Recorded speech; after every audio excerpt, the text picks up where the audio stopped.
All right, St. Louis, you guys ready for some comedy tonight?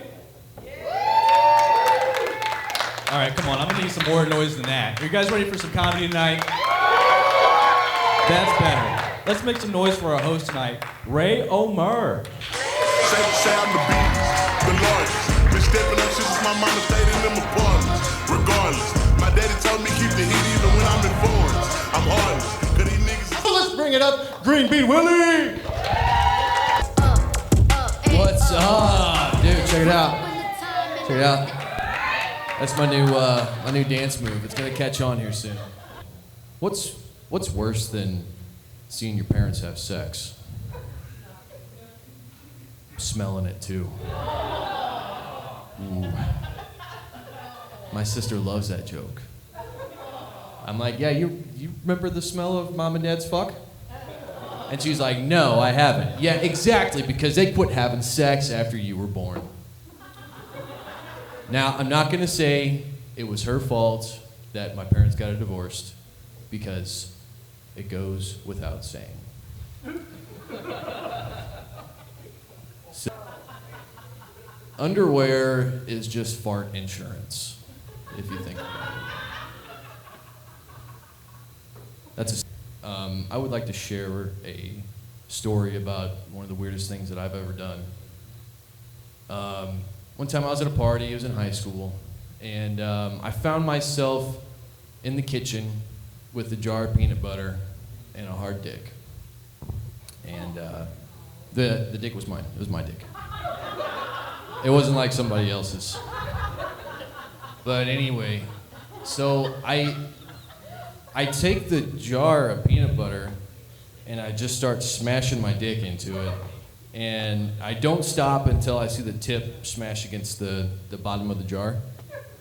Yeah, I'm not trying to brag, but I bottomed it out. But then, like, I pulled it out, I'm like, fuck, dude, now I got peanut butter on my dick. I gotta go wash this off.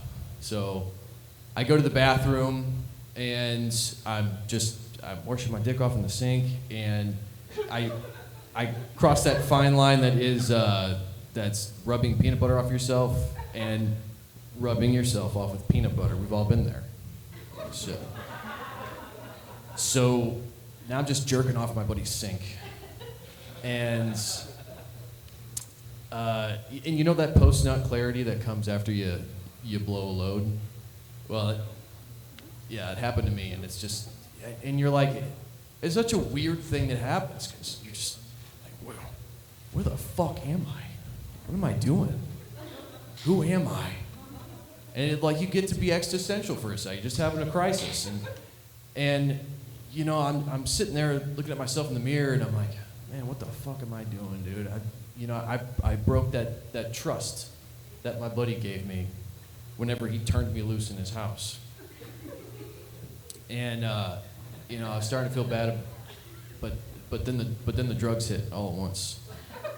Fucking Percocet, LSD. It's my favorite combo. And then I'm like, you know, I got my second wind, and I'm like, hey, you know what? I looked in the mirror, I gave myself that fucking pep talk. I'm like, yeah, you know, listen here, champ. It's only 7:30, and you got peanut butter on your dick. You've already blew your wad, but you need to buck the fuck up. You need to get the fuck back out there. Make everybody a PB&J. Just get her going, man. Well, thank you guys. I'm kind of afraid to touch the mic. I'm just gonna keep my hands to myself. Stage next. We're gonna keep the show rolling. St. Louis comedy team all over St. Louis. Mr. Matt Murtaugh.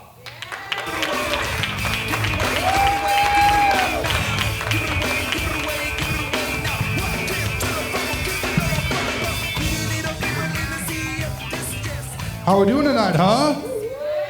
Give it up for your host, right? Give it up for that guy who fucks peanut butter, right? Holy shit.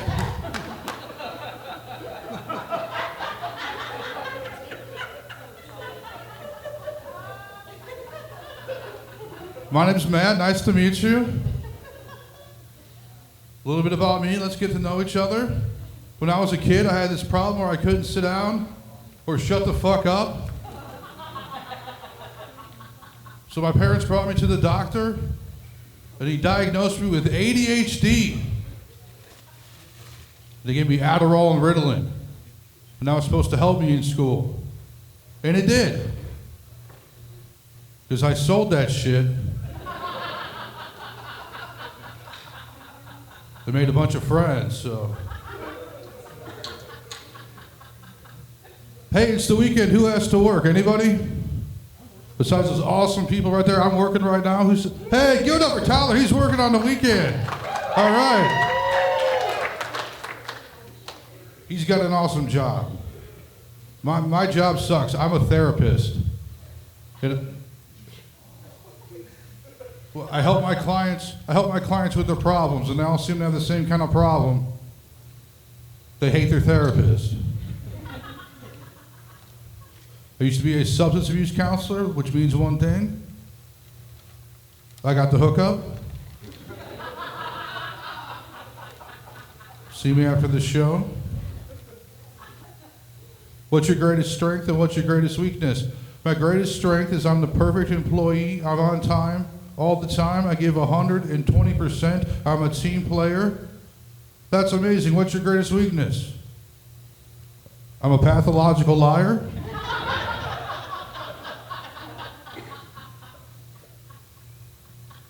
Having a bad boss can really make the difference. I had this one boss that bullied me, pushed me around, picked on me. But then she got into a serious car wreck. And I had to put that shit aside. So I got on my knees and I prayed and prayed and prayed and prayed and prayed, but it was really sad. It was no use. She survived.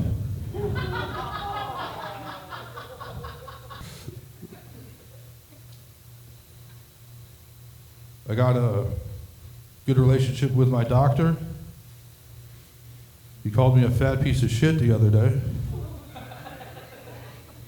That might be because I hit his son with my car, so yeah.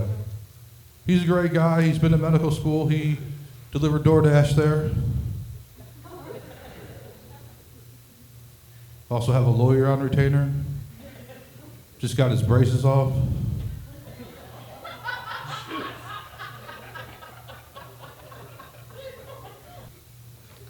Let's see here. I used to live in Chicago. Anybody from? We got some Chicago guys here. Oh yeah, cool. Chicago guys here. Awesome, awesome, awesome.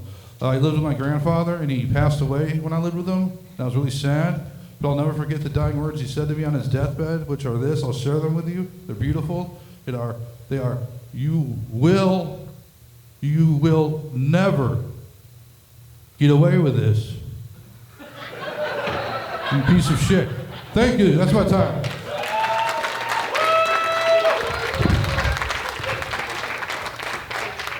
Keep it going from Matt Murtaugh, everybody. Real quick announcement. Keep it. You're not a fat piece of shit, okay?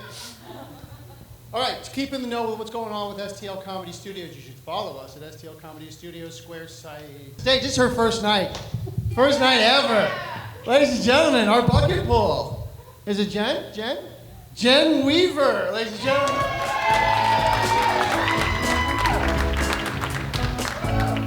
Hell yeah. Dude, I'll be so honest. When he said I have a lot going for me, I'm an uncle, my brain went a very different place. I got concerned. I really hope you guys like me. I'm a really big people pleaser. Unless you don't want me to be, and then I won't be. Growing up, I was a really innocent kid. Up until 7th grade, I got the terms butt dial and booty call confused. Sometimes you find yourself in trouble when that happens. Like one time in math class when my phone went off and the teacher asked me who it was, I told her it was just my dad giving me a booty call.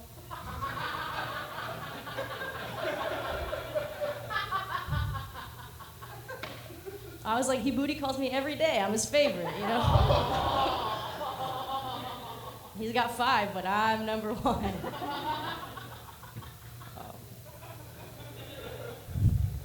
I'm also an overthinker. Is anyone here an overthinker?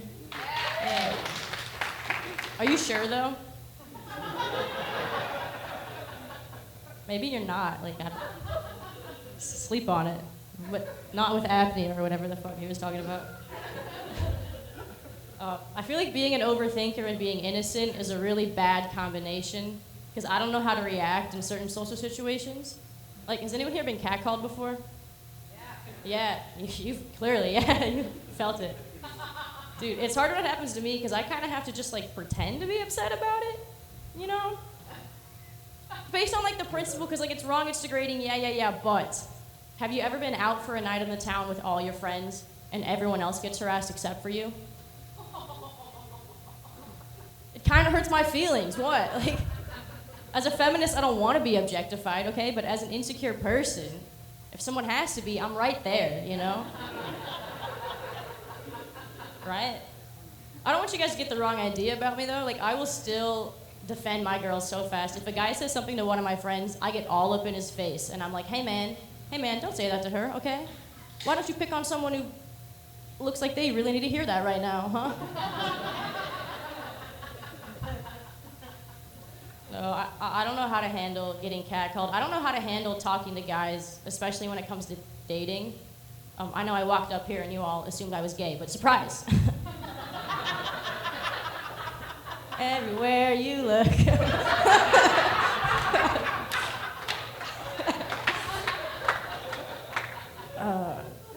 No, I'm not gay, despite how I look and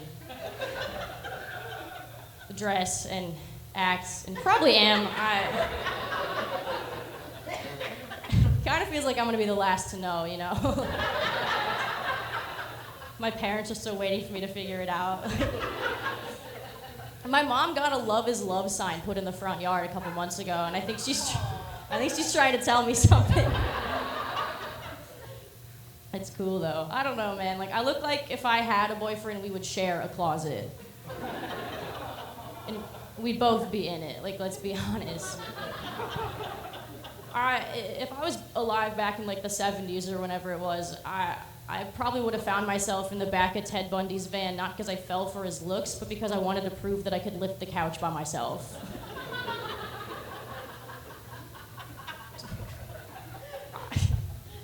I curse God every day for not making me gay, you know? Like, I talk the talk, but I don't walk the walk. It's not fair. It's not fair. I'm basically just like an early 2000s Disney Channel original series supporting character. I'm super queer-coded, but I'm technically straight because the man in charge is a coward. Sometimes I wonder if I am just really, really deeply closeted, though, because I grew up here, and, you know, this is Missouri, so growing up, I was always taught that marriage is between, you know, a senator and an underage girl. Well, any Eric Greitens fans in the room? Sorry. My bad. I'm a part of Gen Z. Any Gen Z people here? Shut the fuck up.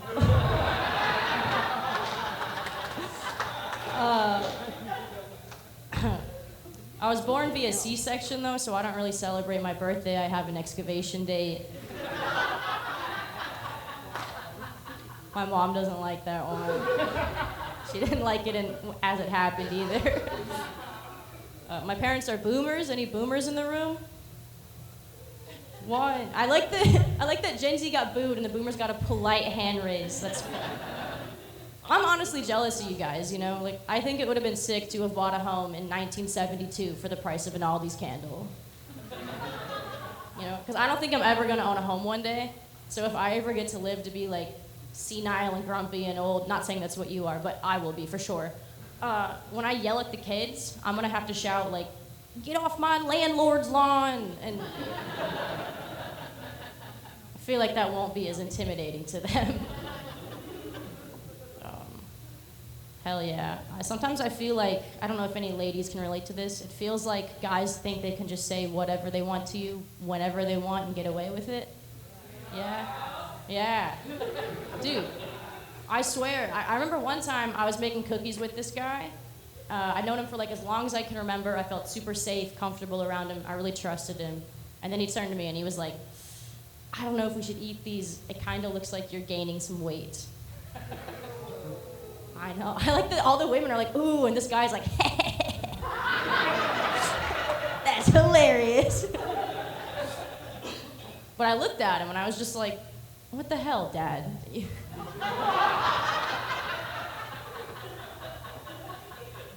I'm only 7, you know? I'm still growing. No, it's cool. My dad's a cool dude. He actually just retired from a 40-year career as an airline pilot. Yeah. Just in the nick of time, he got out of there. It's crazy. If I ever become an airline pilot one day, I 1,000% want to fly for Spirit Airlines. Yeah.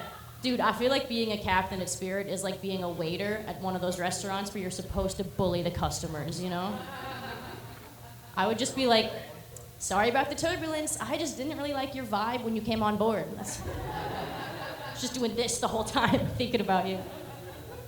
I found out recently, though, apparently an abnormally large percentage of pilots have narcissistic personality disorder. And I feel like it kind of tracks, you know? Because think about it. You don't want an insecure person flying you around, right? You don't want to be halfway over the Pacific and then just hear, hey guys, this is just your captain speaking. Are you mad at me? I just want to know. I have one more joke, and it might not go well, but it's about a cow. Do you guys want to hear my joke about a cow? I'll be honest, I made him lie. I have done stand-up before, and I'm sorry I lied to you. But I'm having fun. All right, here's my joke. I saw an Instagram headline a couple days ago that said, apparently cows, much like people, they have a best friend, and they get anxiety when they're separated, which is why you should always order a McDouble. Okay, you've been fun, thank you, bye-bye. Keep it going for Jen. I'm sorry I lied to you. They made me do it. You guys ready for your next comic? Yeah. There we go. Coming in from Chicago. You've seen him all over. Milo, you ready? Yeah. Milo, man, come on. Woo! Hi.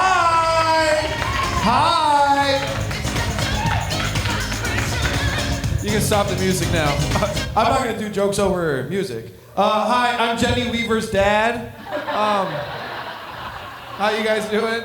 By the way, she's been doing comedy longer than me. I met her when I first started. Fuck you, Jenny. You're not gonna make this look easy, all right? All right. Give it up for your host, right? Doesn't he look like Tony Dungy, the coach from the Indianapolis Colts? Yeah. He said he was too black for white people, too white for black people. Dude, you're too white for white people. I feel like if he says the N-word, he would get beat up. Right? And then this guy over here fucking the peanut butter bottle, he's like looking at my girlfriend. I think he had sunglasses on. He's like, you know what I'm saying? I don't mean to brag. I'm like, dude, look over there. Look that way. Anyway, hello, I'm Milo, I'm Iranian, and this has been a trap. Allah Akbar! Boom! No, just kidding. I am Iranian, and I'm wearing this shirt. I like this shirt. My girlfriend said I look like Kebab the Builder. I don't know what the fuck that's supposed to mean. I am visiting from Chicago. I love Chicago because Chicago, it's a great place because it's where kids, they shoot for the stars and each other. That's a bad joke. But I said it and I stand by it and it's real. Let's see here. I am dating a white woman and give it up for me, I'm brave. And to those who aren't clapping, I'm sorry, I guess. And through dating a white woman, I realized that I'm more of a white woman than white women. I really am. And I'm mushy-gushy as hell. You know, I'll text her like, hey, you want to cuddly-wuddly? And my fear is that someone I'm associated with is going to get in trouble. right? And they're gonna read my text message history in court. You know, they're gonna be like, it says here, you want to kissy wissy. I'm like, Your Honor, I shot him. Stop reading the text messages. I don't know. And like, I like dating a white woman, and I can tell that my girlfriend, she's very liberal and progressive, and I can tell that she likes dating a Middle Eastern guy because she's liberal and progressive. And I like dating a white woman because I'm racist, you know? So that's good. That's a joke. I'm just kidding. Just kidding. Yeah. I don't know. We do have friction sometimes. Like the other day, I lost my wallet, and I was like, hey, honey, have you seen my wallet? And she gave me that annoying response that people give, you know, when was the last time you saw me be happy to be dating you, you piece of shit? I was like, yeah, that's gonna find my wallet, you idiot. I don't know. But I do like dating her because before I met her, I would go on weird dates. Like I went on this one date, this girl showed up with a black eye, a bruised eye, and I look like this. So the staff's looking at me like I did it. I've never put my hands on a woman before, I never would, but I do look like it's my favorite thing to do.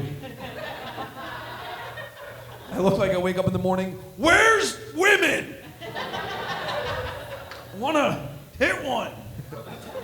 And my girlfriend, she does fall a lot and get bruises, you know what I mean? Do you know how hard it is for me to sell that to people? What happened to her legs? She fell. Although, who's punching legs? What abusive guy is punching legs, you know? I read an article the other day. It said, man charged with sexually motivated robbery. I was like, what the hell is sexually motivated robbery? I thought robbery was financially motivated. Sexually motivated robbery. I was like, what do you do? Rob a woman, pull his dick out, and run away? So I looked into it. What he did was he robbed a woman, pulled his dick out, and ran away. That's exactly what he did. And a woman wouldn't do anything like that. Pandering. A woman wouldn't do anything like that. You know what would happen if a woman robbed me, pulled out her boobs, and ran away? I'd be like, wait, come back, I love you. I have more things of value for you to steal. The police would be like, can you provide a description of the woman that robbed you? I'm like, yes, officer, she was beautiful. She was perfect. Women would avoid that alley. My bitch ass would be sitting there with a stack of cash and flowers like she needs it more than I do. I don't know. It's stupid. I took my girlfriend out to a hookah bar during Ramadan, and they had a Ramadan drink specials. I don't know if you know this, but typically the Muslims, they're against alcohol. So my girlfriend went to go ask. She was like, why do you guys have alcohol drink specials during Ramadan? And the staff got super offended that she spoke without permission. And so did I. I was like, you didn't wear your hijab today. No, I'm just kidding.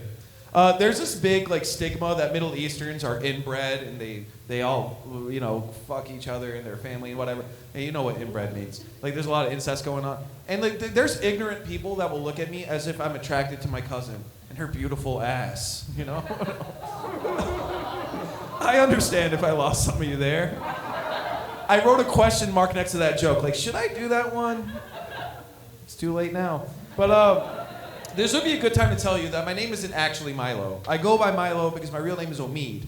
But people have trouble saying Omid. When I tell people, hi, my name is Omid, what they hear is, hi, my name is Khalala, Khalala, Khalala. That's only half of it. I'm being polite and stopping there. Ask me if I know how to spell that shit. I just get the alphabet, scramble it, throw apostrophes at it. And the motherfucker, I don't know. I was in New York the other day. I love New York. What I don't like is New Yorkers, because whenever they come to your city, they have to relate everything to New York. You could be like, hey, let's go get a pizza. Oh, we got the best pizzas in New York. Let's go to the bar. We got the best bars in New York. I'm gonna take a shit. We take the biggest shits in New York. You could be like, my mom died. You know how many mothers we lost on 9/11? And before they get in a fight, they gotta tell you where they're from. Don't fuck with me, I'm from New York. We've all heard it. Don't fuck with me, I'm from New York.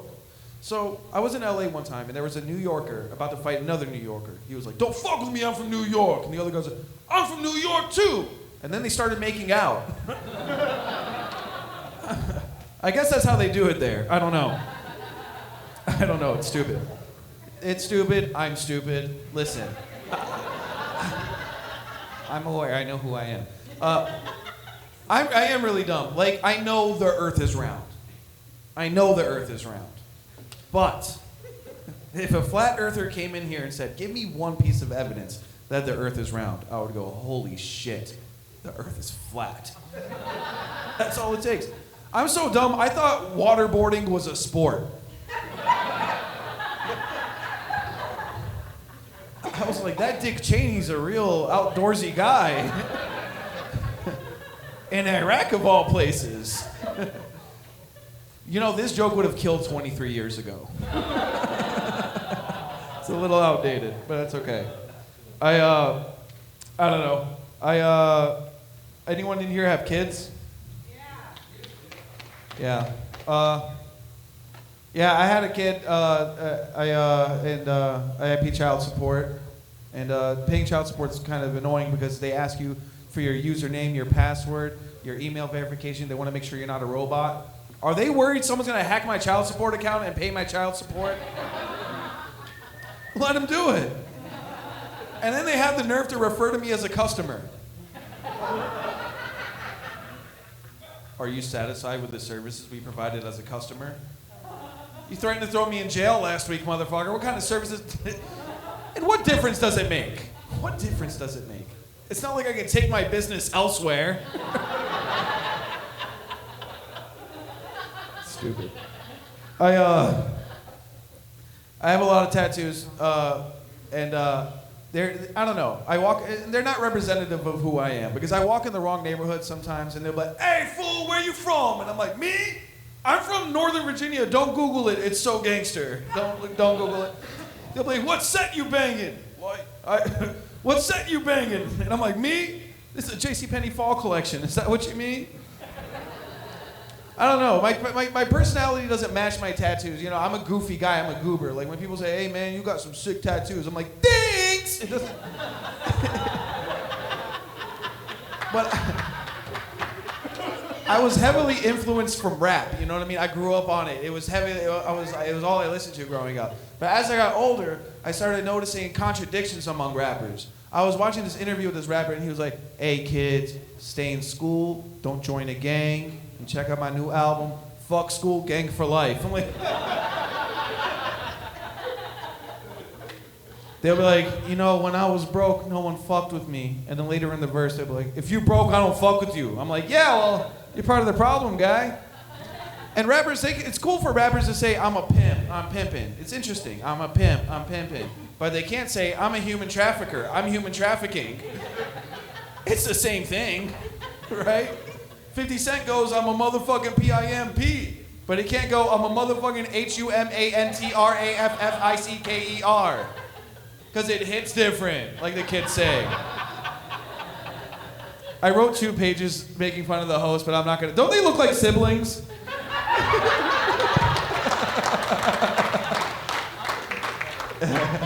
The only way I can tell you guys apart is one has a pedophile mustache and one has a pedophile chin strap.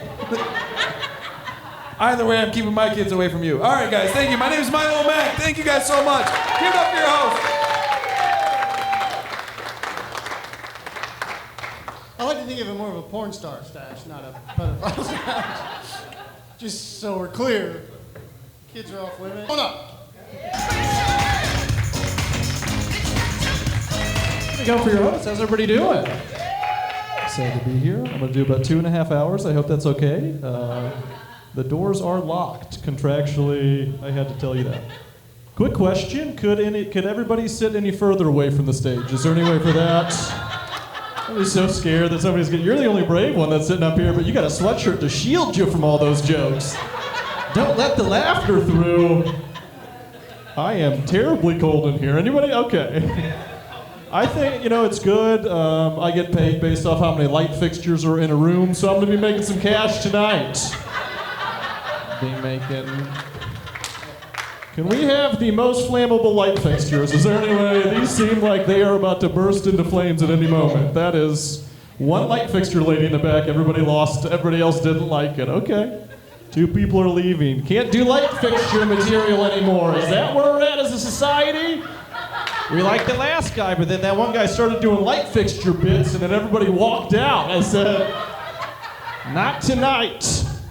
You keep that 50-watt material to yourself, okay? That's what you do. This is a cool venue. If anybody does want to get married tonight, I am a reverend. So if anybody wants to, we're live streaming this right now to North Africa. Everybody, if we could see, let's go to that. In Korea, they want to see somebody get married tonight. Yeah. See how far these riffs can go. I think somebody got upset with that last one. We shall see. I had a weird week. I don't know. Somebody told me this week that I look like I don't know I'm about to get a divorce. What does that mean? What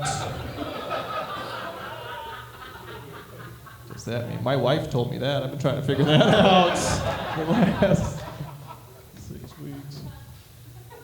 She dresses me. She's like, "You look nice." I'm like, "I look like a youth pastor that just realized he's an atheist." That's kind of what I look like.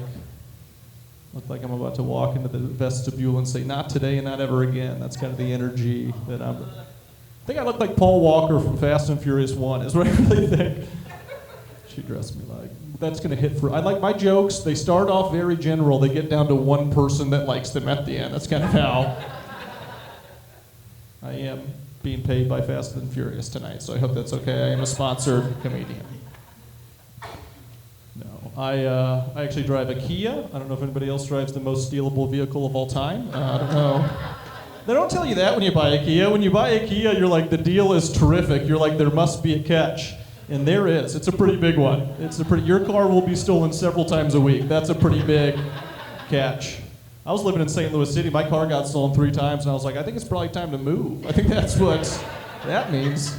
It was twice, and I was like, this feels personal. 3 times, I packed my bag. I moved to the county. Turns out it was the Kia, because it's still been getting stolen, so there's that. You can't even blame. I don't even think you should be able to prosecute people for stealing Kias. They're so easy to steal. I breathed on my Kia, and it started up the other day. People are like, how stealable could they be? I was like, I got into my Kia last week. I made it 17 blocks before I realized that was not my Kia. That's how easy these things are to steal. I moved from the city to the county because of the car getting stolen so many times. I realized people in my little neighborhood don't really have real problems in the county. Like, everybody got super pissed because the trash wasn't getting picked up for a couple weeks. I found out on that Nextdoor app. Have you guys been on this? I didn't know, and boy, was I in for a wild ride. I don't know. If you don't know what it is, it's an app that you can go onto to figure out which one of your neighbors is racist. So, yeah. Spoiler alert, it is all of them. It is quite a few of my neighbors. First week, they thought it was like a holiday nobody knew about. Second week, people started writing letters to their congressman. By the third week, my neighbor Donna just posted, "This is how it starts." That's what she posted on a group to everybody in the neighborhood. So I had to respond. I had to chime in. I said, "I used to live in the city." I go, "I don't remember them picking up our trash one time in the city." I go, "They didn't pick up our trash for such a long time in the city that we just started eating our own trash." To which Donna replied and said, "Can you do that?" She came in with a question. She was curious. And my neighbor Dan came out of nowhere and just said, "No." Which means that I guess Dan, unlike Donna, understands what trash is. Or what I like to believe, that at some time in his life, Dan learned a lesson the hard way. That's what I choose to believe. I post crazy stuff on there. I'm like, vaccines are real, and Joe Biden's a reptile. They're like, what side is he on? Does he go for everything? Every conspiracy theory? Chemtrails everywhere. That's the fun one. I actually don't have a Nextdoor account, so I post on my wife's account. And between me and you guys, there is quite a few people in the neighborhood that are not big fans of my wife, I'll tell you that. She has not been making any friends lately. Makes the neighborhood meetings a lot of fun for me. She is wild, isn't she? No, she's great. I am a dad. The kids are currently in the car, so we're going to have to wrap this up. But Crack the door, they love this one. Can we crack the, okay. My son, 7 years old, first day of kindergarten, pulled the fire alarm immediately. He didn't even make it to class. He's so he didn't even get past the door. It was next to the door. That's how quickly he pulled the fire alarm. Called me on the phone first day. They say if he grabs the fire alarm and pulls it 2 more times, he is going to get suspended. They had to evacuate the school. If you'd have told me at that age that I got 3 pulls of that thing, you bet your ass I would have used 2 of them. You know what I mean? He was all pissed, like whenever he was sad when he came over. I was like, why'd you do it, bud? I was like, why'd you do it? And he looked me right in the eye and said, Dad, because it said pull on it. That's a really good answer. That's just, can you be mad? Kindergarten, he knows how to read. This kid, I tell you. He's the worst. I remember like the things that teachers tell me. I remember tell me about him. I remember teachers telling me that to my face when I was little. Like he can't sit down. I'm like getting all defensive. I'm like, maybe you're just not treating him right. Maybe we're not. He cussed the other day. They called me up and they're like he said shit today in the middle of art. And you got to take it serious. So he got home and I was like, what'd you say today? I said, your teacher told me you said shit. He's like, I didn't say it, Dad. I go, why would your teacher lie to me? He said, I didn't say it. I said, I don't understand that. Well, why? Do you think your teacher's lying? He said, no, Dad. He said, I didn't say shit. I said, fuck. So.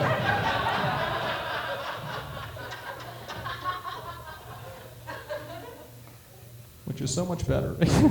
And he used it right. He said, what the fuck? If he said, what the shit, you're out of the family. You got to use it right if you want to use it correctly. I have a little girl, too. It's been nice to learn about women at some point in my life. Oh, boy, that's been a wild ride. Wasn't ready for that. She's 3. She reached up on the counter the other day, came down, just knife in her hand, and just held eye contact with me. Scariest thing ever. She can barely talk yet. She already knows how to handle it. She knows how to wield a knife already. I had 2 choices. 1, obviously, I could go get that knife so she wouldn't hurt herself. Or 2, I could leave. And I did the only thing a rational dad that loves his daughter would do, and I left. I haven't been back since. So yeah. I hear she runs the neighborhood now. That's what I hear. She runs the block. My wife's great too. She took up drums during the pandemic. I don't know anybody else that was like, mid-30s and been like, you know what, I need in my life percussion. That's never been said. Maybe guitar, like, it's weird though with drums, like with guitar, you know when somebody's bad. With drums, you're just like, is this jazz? Is this what jazz sounds like? Because it's pretty similar.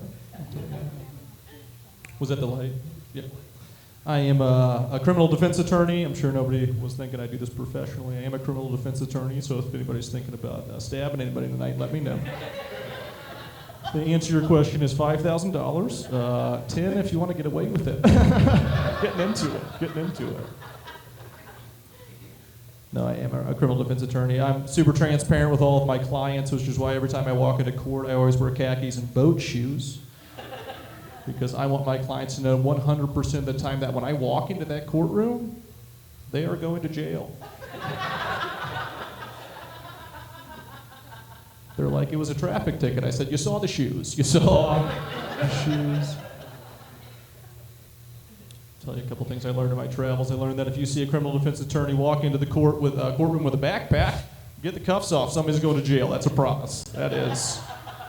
On the other hand, if you see a criminal defense attorney walk in with a greasy ponytail, that is a good criminal defense attorney. I don't know how it works. It defies logic, I will tell you this. The only thing is, one little piece of advice, just don't talk to police. I always tell my clients there's one time you talk to police if you're drowning in a lake and you see a police officer off to the side of the lake, you should ask them for help. And then when you get done coughing up all that water and they ask you how you got in that lake, you look them right in the eye and you say, I don't talk to police. I don't. Do one more. That's not the worst job I ever had. The worst job I ever had was I waited tables. I don't know if anybody else has a fetish for being disrespected, but keep it going for your bar staff, huh? That's one person. Keep it over your bar staff. Can you imagine what this would be like without alcohol?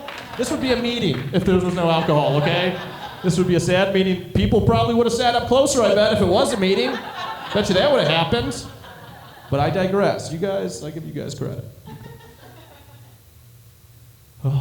So, yeah, the worst job I ever had was I used to wait tables. You wait tables, a lot of weirdos. Waited tables with this one guy one time, he did acid. Missed an entire day of work, comes in a day later, is like, I learned a lot yesterday, buddy. And I was like, good for you, man. I was like, I learned something yesterday, too. I was like, I learned that you're a shitty coworker. He's like, why are you talking to the trash can? I was like, because some of us do acid and show up for work. Some of us are goddamn professionals, guys. Thank you so much. I've been Matt Wayman. Keep it going for your host.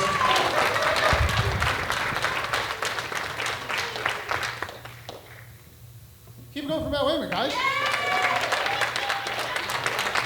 Comics, don't forget, after the show, we're going to take a quick photo of all the comics. Before we bring up our next act, I want to mention that we have a podcast. STL Comedy Studios does a podcast where we interview upcoming comics we've had, people coming from all over, our food vendors, everybody. Check out the podcast. Also, our socials, STL Social. We're going to bring up, he is open for comics like Rodney Perry, Tyree Moore, Norman Cat. He has a new show, new movie, Hustle City on Amazon Prime, and is one of St. Louis's top teachers. Marlon Mack!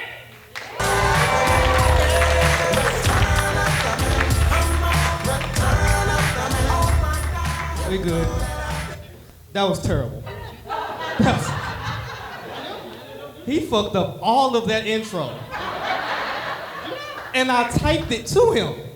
And he wrote it down. Goodness. Pronounce words better. All right. Peanut butter dick. That's still on my mind. Still on my mind. Could not get past it. Peanut butter dick. You know what? And then he said he bottomed out the jar like that was an accomplishment. Like, travel pack of peanut butter, man. Do better. Do better. If he had a dog, he would have been calling the police right then and there. Luckily he didn't. Luckily it didn't. You know, I don't like how most of the comedic lineup look like they could be my parole officers. I don't like that. I don't like that. Jen too, you too. She like the parole officer that let you fuck before she leave after you check in. Give you some dick on locking you up. Okay, Jen. I'm just gonna have fun, people.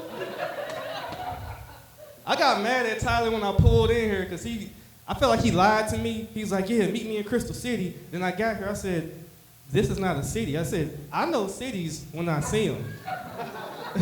I said, Tyler, this is a town. This is not a city, this is a town, Tyler. He's like, Mac, what's the difference? I said, I just need to know if I gotta leave before it get dark. That's it, I just need to know. That's it. Just wanna make sure I was safe. Was not sure, you know?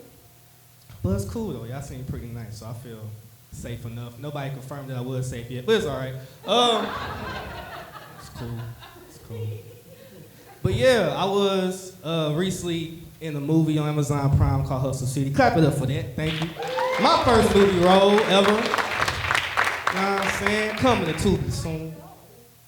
And like, I'm gonna tell you a story. I got kicked off set, right?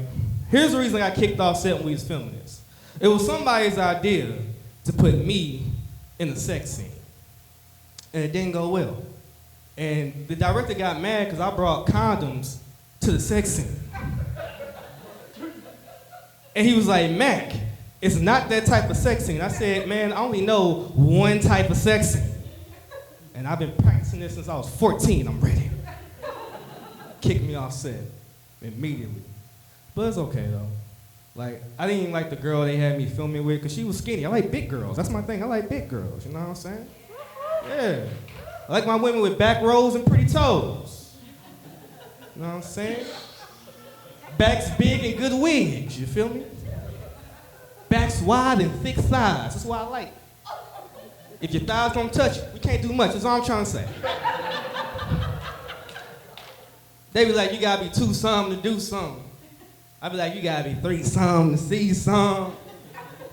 4 something to know something. But if you 5 something, you can't ride nothing. Especially not me. Can't ride, I know my limits. And I ain't trying to be on my 600-pound life. I feel like if you 600 pounds, your nickname is everybody. Yo, Mac, who you bringing to the barbecue? Everybody. Nah, it's just Brittany. It's just Brittany. Yeah. My mattress hate to see me bring the date home. It's like, we working hard tonight.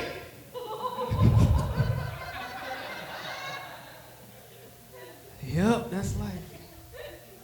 Man. Sometimes I remember my friends used to make fun of me, man. Or like, you know how people be like taking one for the team? I thought that was a good thing when I was growing up. I'm thinking I'm the team captain. Nigga, we taking one for the team. I'm like, man, I like the big girl. No, that was a bad thing the whole time, apparently. I remember like one of the times they like, I didn't know I was attracted to it. It was just something else happened. I didn't know that's what I was attracted to. But I remember one time they pointed it out. I was a little younger, and my friends pointed it out. We was watching this movie. I can't remember the name of the movie, but we was watching this movie, right? And it was like this big green monster was traveling with a donkey. He was gonna go save this little white girl in the castle, right? And so they saved the white girl in the castle, and they was like camping out. There was a donkey and the green monster. And then it got dark, and the donkey walked in on the white girl, and she was a green monster too. I was like, man, that's a fine-ass green monster. Fuck the shit out that green. I don't know what the name of that movie was. So I fucked the shit out that green monster. Shoot.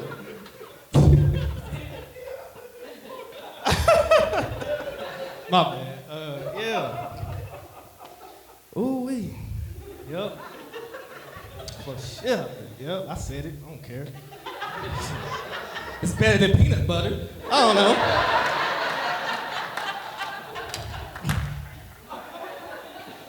Oh, man.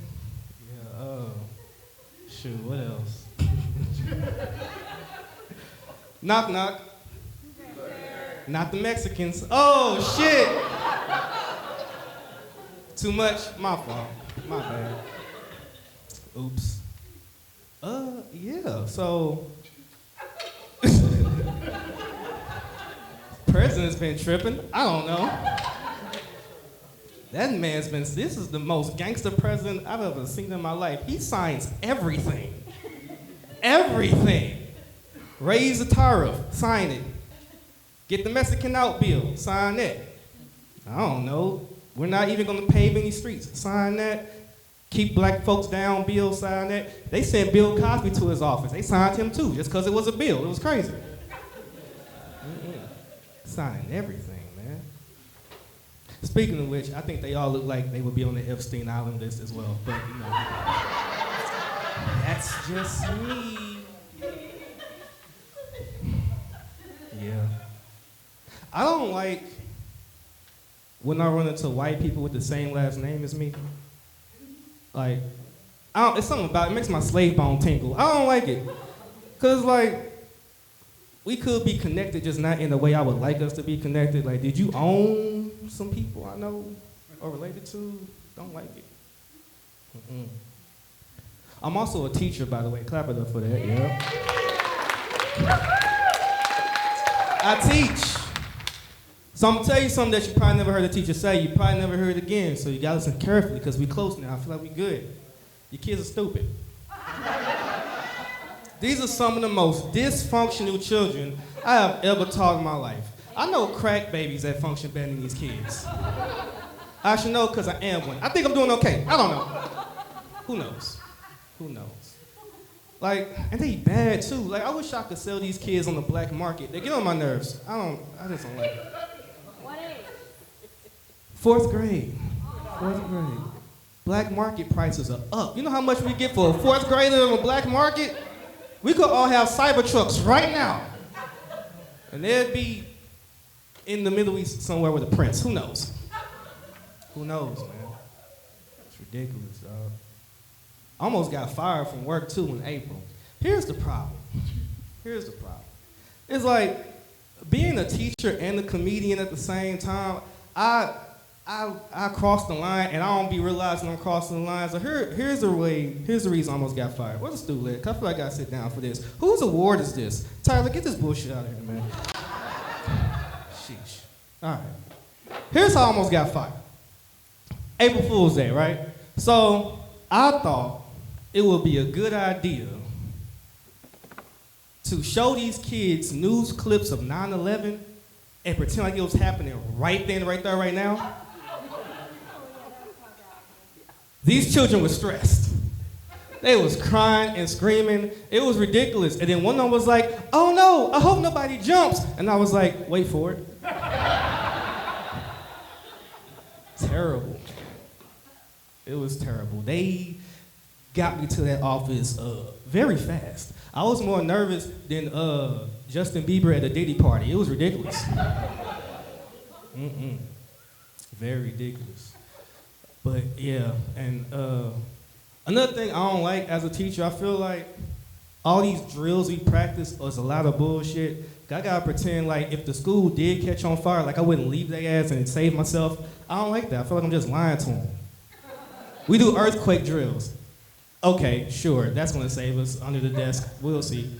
And then like, we've been practicing a lot of tornado drills because like earlier this year we had some badass tornadoes. And like, I gotta pretend like the tornado won't take the whole damn school. So I'm gonna tell you the drill I feel the safest in. The drill as a teacher that I feel the safest in is the intruder drill. When somebody comes to the school and tries to harm the kids or the teacher. Here's the reason why I feel the safest as the adult in the room. If an intruder comes into my classroom, I just feel like I got about 25 bargaining chips. You know, come on, y'all laughed at 9/11. That's not that bad. It's not that bad. Just saying, I feel safe. And usually they only come for one child. I'd be like, Timmy's in the corner. Over there, get him. I'll write the note to his parent later. It is okay. You know, sacrifice one, save the rest. Tony Stark did it. It's all right. Ridiculous, man. Yeah. Let's see. Also, like, a lot of I'm gonna talk to the guys on this one. So guys, I think some of y'all are married too. You gotta vet these women when you're dating, or even before you propose. Here's what I mean when I say you gotta vet them. Sometimes they know things you don't think they know. Here's what I mean by that. I was dating this woman. She got mad at me, took the whole starter out my car. I was pissed. Whole starter. I didn't know she could do that. And I was mad because I thought she was a stripper. She said she worked at the Zone. She meant AutoZone. I was mad as hell. Like, you lied to me. Yeah, I don't listen. Bitch, I was listening. You lied. All right, before I get up out of here, I got this poem I want to share with y'all real quick. So I got these bracelets I sell. It got FTK on them. So FTK could stand for two things. It either stands for the kids or fuck them kids. Now, I sell these for $1, and you can get 3 for $3. I got it on my phone. Hold on. Snap it up from my poem real quick. Snap it up. All right, cool. All right. It goes, every day I greet you with a smile, but you begin on my nerves for quite a while. I have not seen you since May, and the school year has almost begun. But you don't think school is for learning. You think it's for fun. I teach you play, but by the end of the day, do you know what I say? Fuck them kids. Yeah. Please sit down and close your mouths before I send you to P. Diddy's house. Yes, as a teacher, my slogan is FTK, but when Donald Trump says fuck them kids, he means it in a different way. I teach you play, but by the end of the day, you know what I say? Fuck them kids. Yo, I'm Marlon Mack. That is my time. I appreciate y'all. Thank you.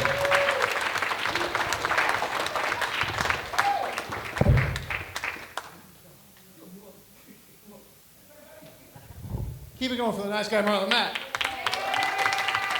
Quick shout out to our sponsors. We have cheesesteak next door.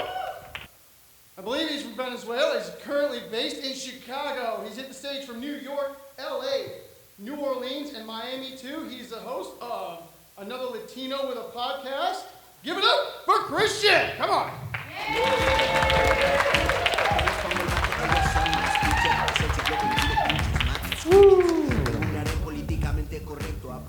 I like that. I said my whole name, Christian Henningsmeyer, and he's like, I'm not reading this shit. Like, I'm gonna skip the last name. Hi, how are you? Good? Woo.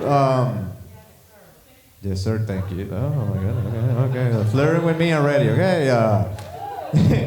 It's because I'm Latino. That's it. No, I'm from Venezuela. And before, when people ask me, "Hey, where are you from?" I was like, "Oh, I'm from Venezuela." And some people, especially white people, they're like, "Oh, Minnesota?" I was like, "No, I have to explain." I'm like, "No.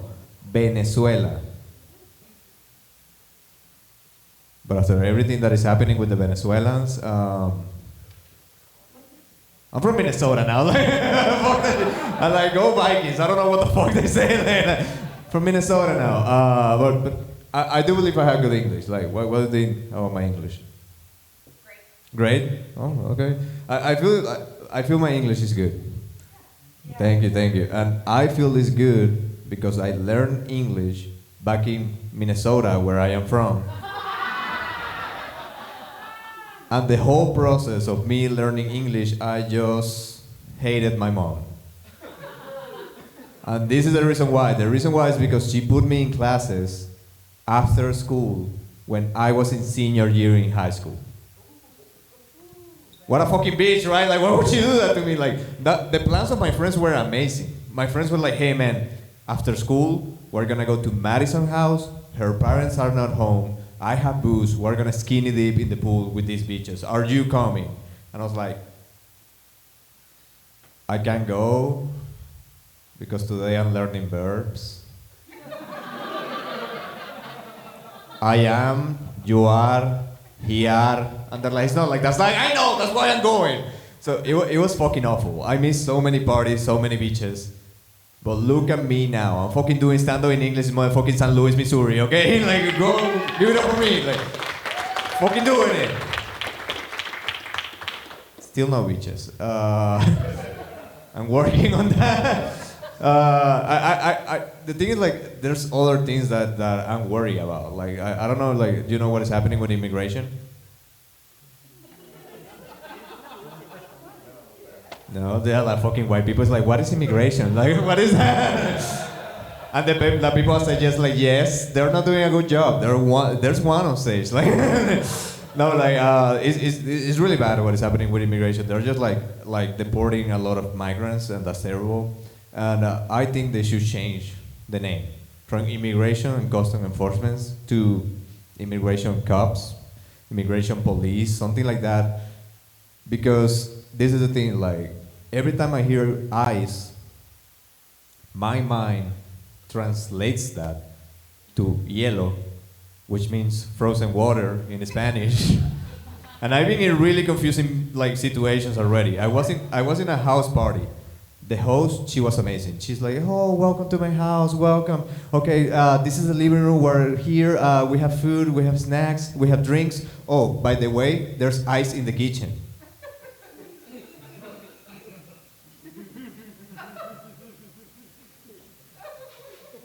That was an amazing living room. I never set a foot in that fucking kitchen just in case. Because you fucking never know. I was like, I'm not going there. And at some point in the night, the host was like, "Hey, can you help me in the kitchen with some pizzas?" I see what you're trying to do, you fucking racist bitch. I'm not going anywhere. I'm staying in this country. They deported me from the from the party. They're like, "You need to go." I'm like, "I know." Like, no, but it was fucking awful. Like, that's why I hate acronyms. Like, I fucking hate acronyms. You know what an acronym is? Yeah, no, I have to ask. I'm sorry, I have to ask. I have a show with Venezuelans, and I was like, "You know what an acronym is?" And they say no, and I was like, "I'm gonna skip this joke. I'm not explaining this shit right now." But no, like, I hate acronyms, like, because learning English in this country, I realized that Americans are lazy as fuck. Like, like you don't want to speak your own language. You have way too many acronyms. You have wait a minute. You have FYI, ASAP, MILF. Do you know what a MILF is? Can you explain for the table what a MILF? It's your mom. There you go. There you go. He was like, actually, I have graphic examples. This is a MILF. But yeah, mom, I love to fuck. Okay. Beautiful sentence. I don't know why you make that an acronym. Like, but my real problem with acronyms is that when you are learning English, they do not teach you like, hey, this is English. But if you're gonna talk with an American, they're gonna give you letters, and you have to find out.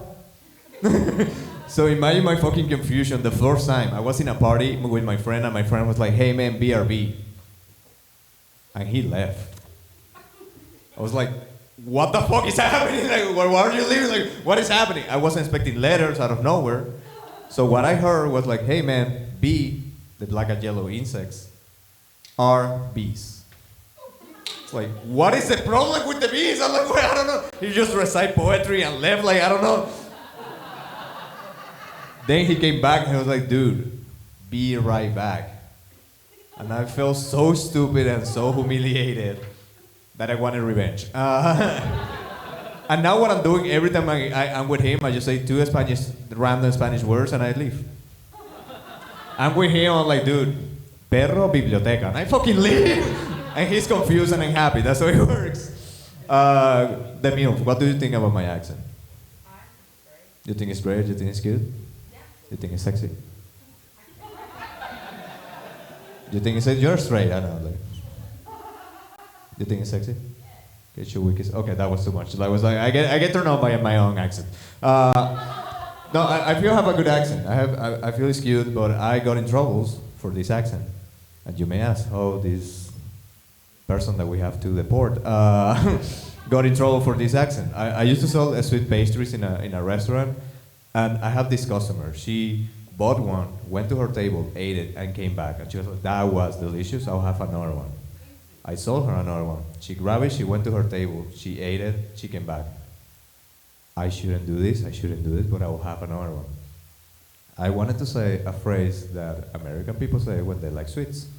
I wanted to say, oh, I can see you have a sweet tooth. But in my logic, if you like sweets, it will be not just one tooth, it will be all of them. So I said to her, oh, I can see you have sweet tits.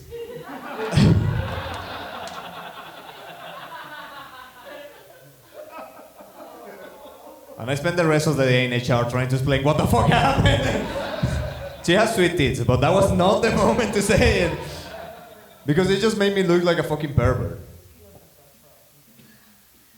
She's explaining it like, no, sweet teeth. It's like, he doesn't know how to pronounce this word. Like, teeth is a really difficult word. That made me look like a pervert, but I am, but I didn't want to look like one, you know? I want to hide it a little bit. I was like, oh, fantastic, this is fucked up. Like, but you know what? Like, I blame, like, I believe I'm a good guy. And I like, these situations makes you look bad. Like, I am a good guy, and I know because recently a group of women, they told me like, hey, we just want to tell you that you're an amazing guy, we trust you, we feel safe around you, and we know you're not going to cross any boundaries with us. That's nice, right? Yeah? Not always. Because one day I was working with one of these women, and she was telling me she just took a self-defense class, and we were just walking, she was telling me like what she learned. And at some point in the conversation, she said, oh, and I learned this new move, so if a real guy attacks me. I was like, what the fuck do you mean by a real guy? I was like in my mind, I was like, should I fight this bitch? Like, what the fuck? Like, I was ready to end feminism. Like, I was like, I'm gonna fight this bitch, and you know what I did? I drove her to the airport so she can meet her boyfriend. Fuck me. I'm a nice dude. I just said like fuck me.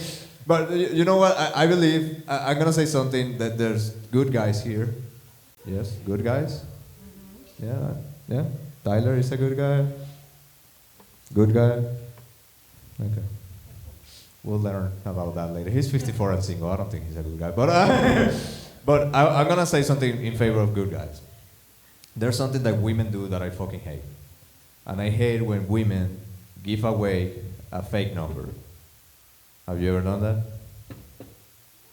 No. Women never do. Have you ever done that? Never. Whenever you? Yeah, okay. Why?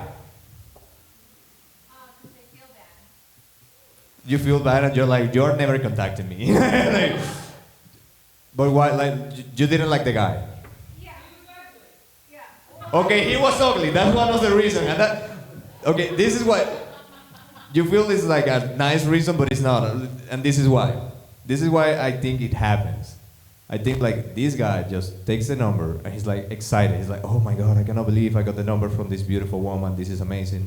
He gets home. He's like, should I text her? Oh. I don't want to be clingy, you know. I don't want to. Okay, you know what? I'll do it tomorrow. So he goes to sleep.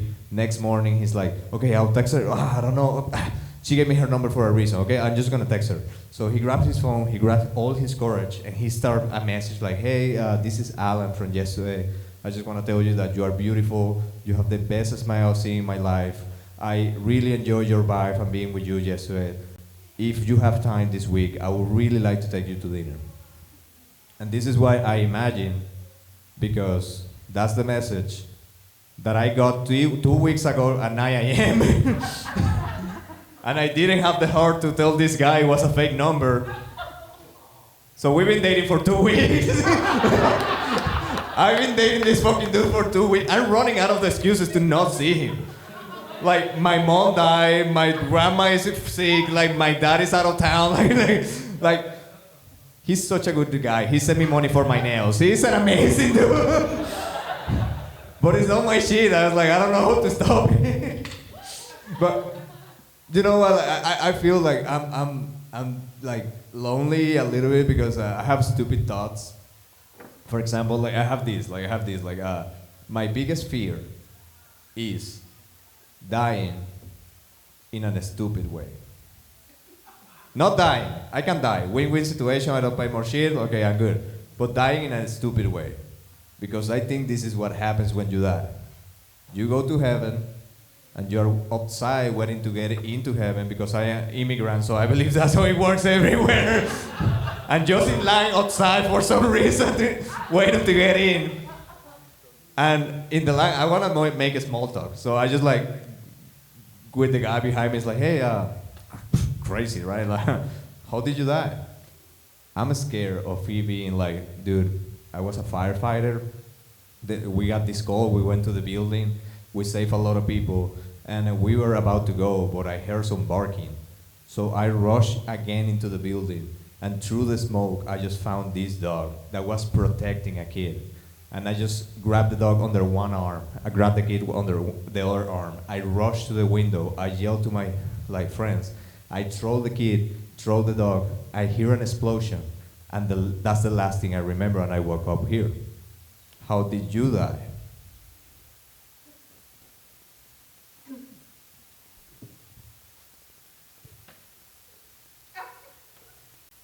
You know bubble tea? I thought the straw was stuck, so I just like sucked too hard. And I choked. And I was too embarrassed to ask for help. You don't want people to know you are choking on bubble tea. I was like, no, this is too embarrassing. Like, I'd rather die. And here I am. I don't want that fucking shit to happen to me. Like, fuck that. I'm not drinking bubble tea anymore. This is other stupid thought that I have. Like, I believe we give too much credit to medication labs. Like these labs that make medication, we give them too much credit. They fucked up and we don't say anything. Like, I don't know if you've seen like this commercial of like diarrhea, and the commercial is like 2 people in the park having a picnic, they're having fun, and there's a voiceover that is like, don't let diarrhea ruin your day. You have seen the commercial so much. Don't let diarrhea ruin your day. Take dry ass or whatever medication they have. And then you keep going, and the second voiceover is like, side effects might include dizziness, headaches, more diarrhea, and in some occasions, death. I was like, what the fuck? Like, who decided to put this out? Like, they have to test the medication. They gave like the medication to 100 people, 87 were okay, 10 had more diarrhea, and 3 died. And the medication lab was like, we're gonna sell this shit. Like, we're gonna put this out. Like, that's fucking nonsense. Like, it's. Imagine they do that with everything. Like they do that like with condoms, and it's like the thing is like some people in the park having a picnic, having fun, and a voiceover is like, "Don't let kids ruin your day. Use condoms. Side effects might include you have to pay for child support." It's like, what the fuck? Like, I'm trying to avoid this. Like, how I got into this? Okay. Okay, I said I was a pervert before. I'm gonna state why. I blame my dad. I blame my dad because I believe I'm 32, and the way we see porn for the first time was so much different than like kids now. Like Gen Z, you are fucked up. But before, it was difficult to get a hold of porn. Like for example, like how old are you? 50. How was the first time you saw porn? A magazine. Where did you find the magazine? Because you cannot just go and buy it.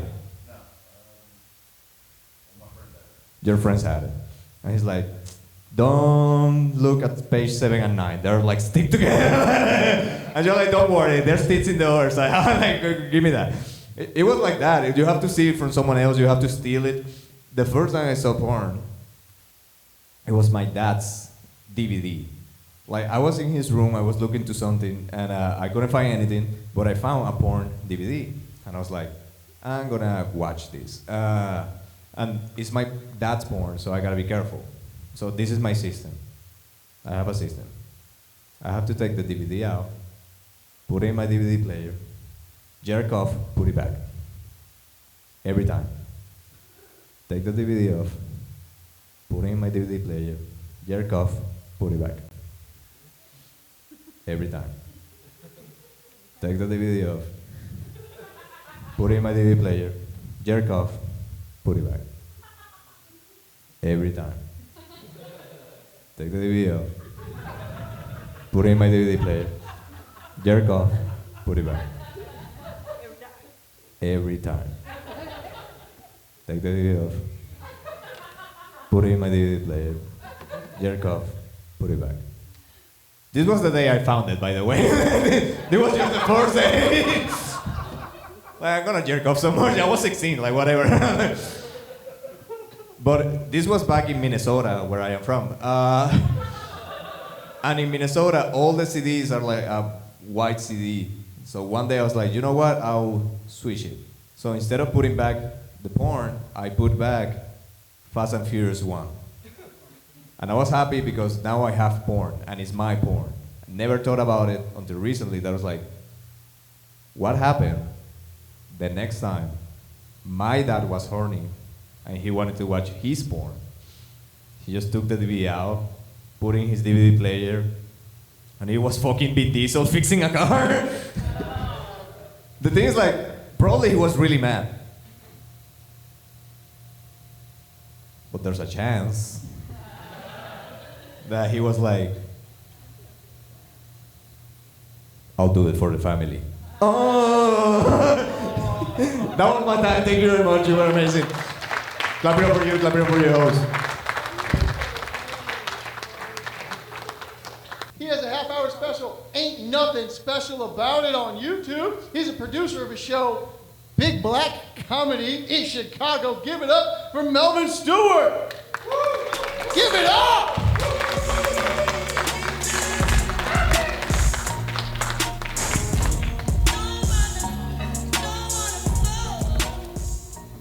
How the fuck y'all doing? Y'all good? Did something happen? What y'all looking for? Okay. Y'all looking for him like he went missing. Like, nah, how y'all doing though? Y'all good? I'm super happy to see y'all. Make some noise for yourselves. Especially for Tyler and everybody you saw tonight. Come on, like. This show been 14 and a half hours, so I know y'all tired, but we gonna make it happen, y'all. Like, I'm super happy to see y'all. All y'all white faces make me feel so safe and calm and collected. I like it. Thank you. Man, I promise I'm not gonna rob you, white man, right there. The way you looking at me, you making me nervous. Like, not you, the one behind you. Sorry, turn around. Like, nah, so, man, this is my first time doing comedy in near St. Louis, y'all, and y'all got some weird motherfuckers out here. Like, I'm still thinking about the peanut butter guy, like from 4 hours ago. Y'all remember him? Like, I'm not even really thinking about him. I'm thinking about the one other black dude on the show who said he was thinking about a dude's peanut butter dick for over an hour. You know what I mean? What's his name? Marlon, right? That was your name, Marlon? Yeah. I was like, damn, he really was focused on that peanut butter dick, man. Let me tell y'all something that's crazy, though, because, like I said, I've never done stand-up in St. Louis. The last time I was in St. Louis, it was for a fucking high school trip. You know, we went to the Arch and walked around downtown and almost got robbed. You know how to go. Like, same old shit.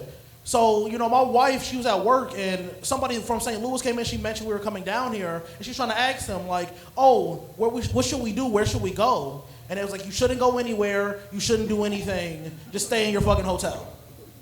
And I'm like, that can't be true. It can't be that bad here. You know what I mean? We get to our Airbnb. I asked the lady who hosting us, where should we go? What should we do? Is there anything fun here? She was like, you shouldn't go anywhere.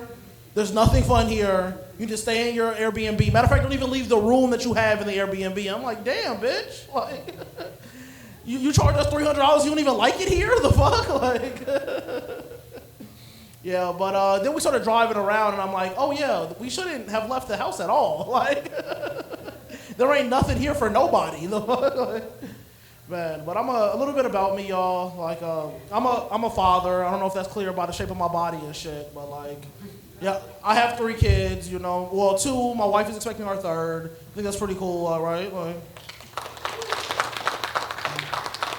thank you. Them golf ass claps. I appreciate that. Thank you. Because to be honest, I lied. I'm not super excited about it either. You know what I mean? Like this is my job. Like, look, I'm doing comedy in front of 17 white people right now. Like, I do this full time. Like, you think I got insurance doing this? The fuck? Like, motherfucker, I wanted a vasectomy 2 years ago. Like, I've been saving up each gig, like $40 a year, $7 a year, you know, and eventually we gonna fucking make it. You know? Nah, I love my kids though, you know what I mean? I love my wife too. Don't let me. I can't talk too much shit because she was my ride here. You know what I mean? Like, and we like 40 minutes away, and I have no idea where the fuck I'm at. So like, she might real life abandon me if I talk too much shit. But I'm gonna talk a little bit more shit. Y'all cool with that? Y'all don't know my wife. She could be a bitch. You don't even know. Like, no, I love her dearly, but honestly, I don't fuck with her. Like we don't be vibing. Like, I love her so much, but at the same time, it'd be hard to like her sometimes. And like let me give you a prime example. So in June, you know, most important month for a father, Father's Day is in June. For Mother's Day, I bought my wife a new car. Like, it was great for the family. It was a beautiful thing. For Father's Day, this bitch got me a tape measure. And not even a good one. It was a tape measure from Dollar Tree. And I'm like, damn, bitch, you couldn't spend $6 at Home Depot? Like, what the fuck? Like, man, like, I swear to God, I'm gonna leave her for a convicted felon one of these days, y'all. Like, I'll be at Cook County every weekend meeting with prison bitches, and like, I'm gonna find the right one for me, you know, one of these days. Like, but yeah, like I said, I'm a dad, and like, how do I say this without sounding cold or callous? Like, I have a son, and people like him shouldn't exist. Is that?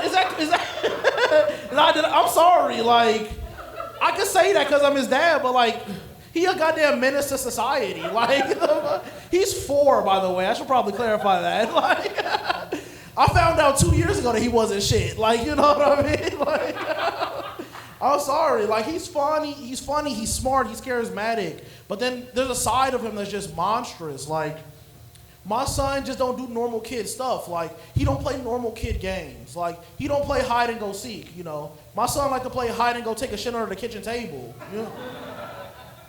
He don't play like peekaboo. My son will just run up and call you a bitch. And like, think about it like this, like, you know, my man right here, you and a girl right here, y'all walking down the street, and a 4-year-old dressed like Spider-Man run up to you and call you a bitch. And then swing away in character and shit, just, Like, what you gonna do? Exactly, you don't know. For me, if I go home, I'm gonna kill myself. Because at that point, my life ain't worth living. Let me explain why. Think about this. When an adult call you ugly, it don't mean nothing, right? Like, they just hating, they just talking shit, whatever. But when a kid call you ugly, you a ugly ass bitch. My stepdaughter called me ugly July 21st, 2021 at 7:17 p.m. And just for that, that bitch is not going to college. It's just like that. You know what I mean? You never fucking forget. Like, so it's the same thing if a kid call you a bitch. That kid got some insight on your life that you don't have. And you might as well just check the fuck out now. Like, nah, but he's wild, man. Like, my son has also started playing this game that I like to call Black Panther. And when I play Black Panther, y'all probably think Chadwick Boseman, Wakanda Forever, you know, the Avengers movies, all of that stuff. Black Panther is none of those things. Black Panther is when my half-black son runs up to random white women at the grocery store and tells them that it's time to leave. So this, you know, you right here minding your business, you looking for some Cheerios, my son will run up and just, go! Go!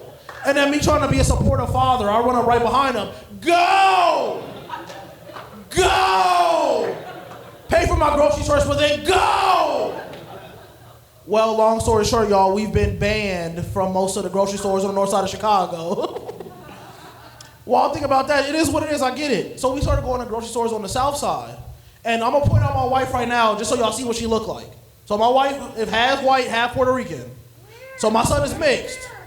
So when we started going to these black grocery stores, my son started acting completely different. He started playing this game that I started calling police officer. And police officer is when my half-white son runs up to random black people and tries to arrest them. We got some niggas, for example, right here, like random niggas just minding their business. My son will run up with a Nerf gun. You're under arrest. Get on the floor. Like, and black people don't play that shit. They beat the fuck out of us.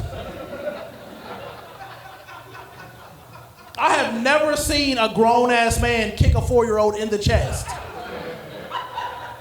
And they took that nigga like he working produce now. You know what I mean? Like, I had to leave him behind because I was like, I got to get to St. Louis for a show. Shit, like, man, I hope he okay. Like, but yeah, man, my son is wild, y'all. Like, my son is also like the perfect mix of like aggressive and compassionate. Like, you know, his mom, he's half Puerto Rican, so he get that aggressive shit from the Puerto Rican side. And he get the compassion side from me, you know.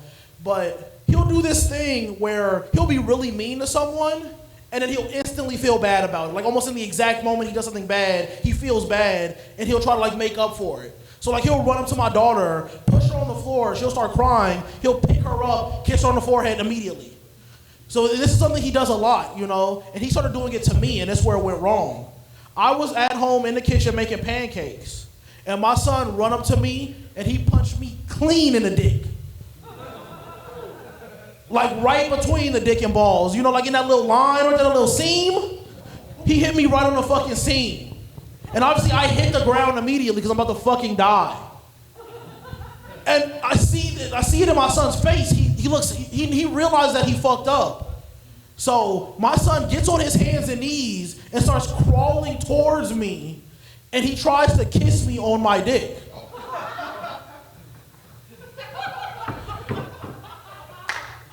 Let me fucking tell y'all.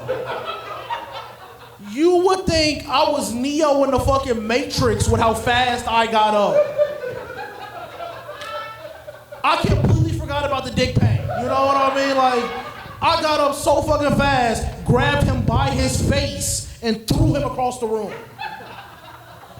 Because in my mind, I would much rather explain to the social worker why he got a broken arm as opposed to why there's baby saliva near my dick. You feel me? Like, any day of the week, I much prefer that shit. Like, you would think it was an anime the way I was whooping his ass after that shit. Like, but hey, he ain't never did it again, so I did something right. Like, nah, but yeah, that boy's crazy, y'all. Like, and like I said, I do have a daughter. She's 2, and she ain't shit either, y'all. I'm gonna be real with you. Like, I'm gonna just come out right now. She ain't shit. Like, she is the white devil. Like when people say white devil, she is the white devil. You know what I mean? Like I remember I kicked my toe and my toe was bleeding. She came up with some salt and just poured it in my fucking toe and ran away. Like this bitch is the devil. You feel me? Like this is the same bitch who be mad that I won't let her pour juice down her shirt. Like I don't fuck with her ass at all. Like, and she taught me something very valuable though, something that I will hold on to forever. My 2-year-old daughter. Oh yeah, she's 2 by the way. I don't know if I said that. Like. My 2-year-old daughter taught me that kids are not as impressive the second time around. There we go. And that has nothing, see, he's nodding. I think you have multiple kids? 3, so you get it. So he understands, but let me elaborate to y'all. It has nothing to do with how you feel about them. It's just like you've seen it all before, you know what I mean? Like, your first kid is like winning the lottery. It changes your life forever. You tell everybody you know, it's the best thing ever. Your second kid is like going to work on a Friday and your manager got you a pizza party. You like, oh, this cool, but I don't even like Domino's like that.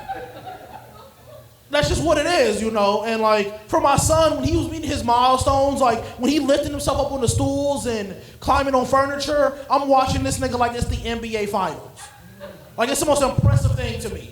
For my daughter, I often catch myself Googling things like, how much duct tape can I use before it's considered child abuse? The answer is half a roll if you really wanted to know, you know what I mean? And it gotta be from Dollar Tree. It can't be that good duct tape, you know? Like I said, you just seen it all before, so you just don't fuck with it. Like, when my son started walking, I remember I was at work that day. It was a super busy day at work. My wife called me. I made up an excuse, left immediately. I spent 4 hours watching this nigga just walk back and forth in our living room. NBA fucking finals, I'm telling y'all. Like, when my daughter started walking, I was out running errands. My wife called me, and I was just like, damn, that's crazy. You want something from 7-Eleven though? Yeah, like, I'm sorry, you just don't give a fuck. Like, it's just what happens, you know what I mean? Like, for people, when you have kids, you'll find out. And that's why I have a third kid. Like, but the third kid on the way, I don't even give a fuck about that nigga. Like, he not even born yet. I don't even know his name. The fuck, like, his mama picked the name 3 months ago, and I don't even know what it is. The fuck, like, I could care less. The fuck, like. She gonna give birth. I'm gonna put that nigga up in a fruit basket and take his ass to the motherfucking fire station. Like, I don't got enough love for a 4th child. You feel me? Like, I'm sorry. Like, I got new favorites for my kids on a daily basis. You know what I'm saying? Like, if my son, like, you know, does something smart, like he says ABCs, he's my favorite. If my stepdaughter calls her camp counselor a nigga, she's my favorite. You know? Like, it changes by the day, you know what I mean? Like, I don't care about that shit. Like, but yeah, being a dad is hard, y'all. Like, and it makes me think about, like, you know, my dad growing up. Like, this is gonna be a crazy transition, but I need y'all to bear with me. Do any of y'all in here have a parent that smoked crack? We had it. You shouldn't have admitted that. You the only other nigga in here talking about. Come on, bro. You just made us look bad as a people, not. Being a white man, it's different though. Like, they expect us to have crackhead daddies. The fuck, like, and you just lived up to their expectations. Pretend like y'all ain't hear that, okay? So I'm the only person in here with a dad that smoked crack. Okay, like, and don't feel bad for me, y'all. My dad was like the coolest crackhead in all of Chicago. You know what I mean? Like. He wasn't one of those, like, standing at the bus stop covered in peanut butter type of crackheads. Like, that wasn't him, you know. Like, that wasn't him. He was mostly a normal dude, you know. He'd take me to school. He'd play video games with me. He'd play with me at the park. Like, normal dad shit. But every once in a while, y'all, I'd come home, and, like, I knew he would be high. And he would make it blatantly obvious. My dad would just be standing in the kitchen just salsa dancing and shit. Just stirring a pot of spaghetti, still salsa. And I knew when that nigga was salsa and I had to leave him alone, you know. I'd go in my room, I'm sitting there playing PlayStation. My dad burst in, like this nigga literally kicked the door. He said, hey son, you know I'm real proud of you and shit, right? Like, you know you doing real good at school. You know, all your friends say good things about you. Guess what, bro? I got you a shopping cart.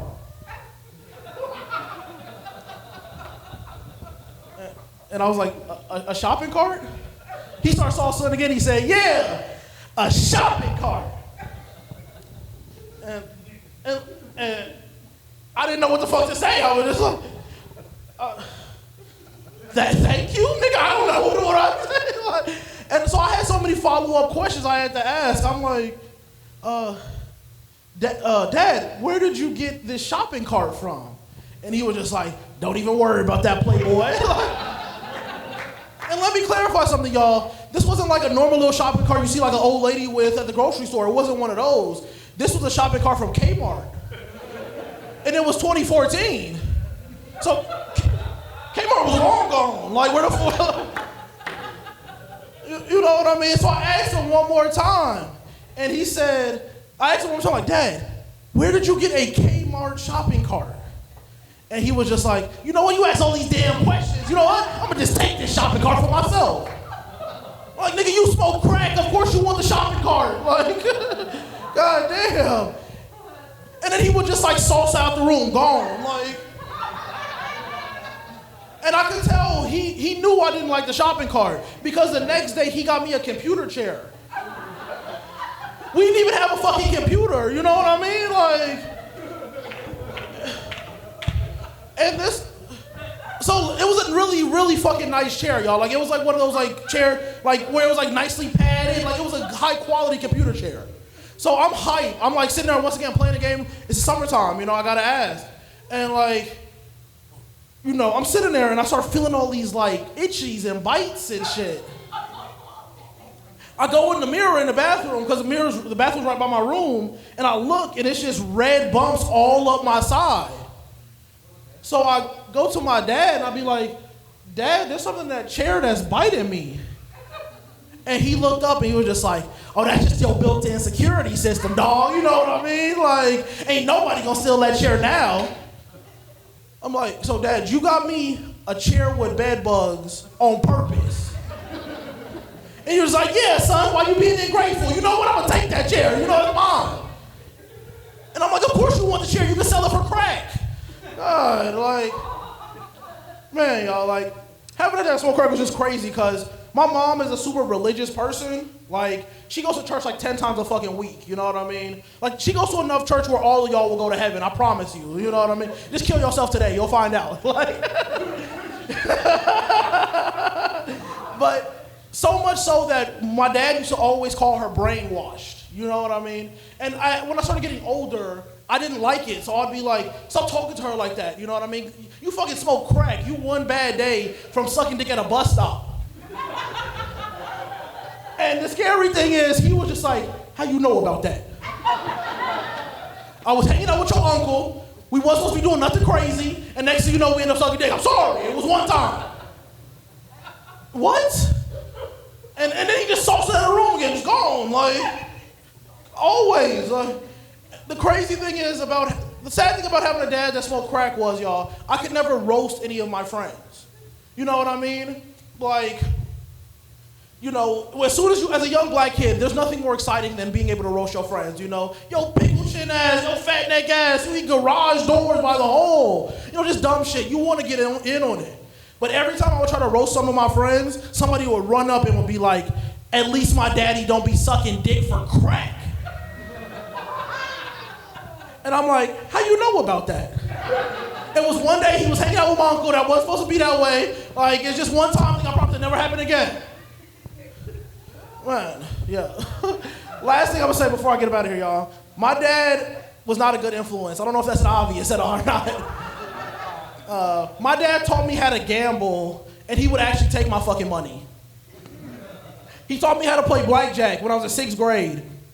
But he taught me that you gotta get 22 on every single hand. If you don't get exactly 22 every single time, you automatically lose. And you know, I thought he was trying to be nice to me, but he would only ever come when my mom would give me some money for my allowance. And he saw us in the room like, hey son, I know your mama just gave you some money for your haircut, what's up? And in my 6th grade mind, I'm like, oh, if I beat him in blackjack, that means this $20 become $40, and now I can get an even better haircut. So now I can impress these 6th grade bitches, right? You feel me? Like, now my haircut's at another level. Like, I can impress all these bitches. So I was always down. I put the money in. My dad would start gambling 5 cents, 10 cents, 20 cents. Whole time he a crackhead. This all the money he got. Like, if I put in the 20, he couldn't even match that shit, you know, if I won. Like, but I put it in. He'd do his crackhead magic. Boom, it's gone. I'm soft side of the room. Gone. I'd cry immediately. I run up to my mom like, Mom, what am I supposed to do? Like, I had all my plans for these 7th grade bitches and my haircut and my money. What am I gonna do? My mom looked me dead in the face, and without breaking the beat, she was just like, what did she say to me? She said some wild shit. It was so traumatic. You see, I'm struggling to remember it. Like, she looked me dead in my face and was just like, I don't know what to tell you, baby, but he did the same shit to me last week. Did you see he got you a shopping cart, though? That's gonna be my time, y'all. My name is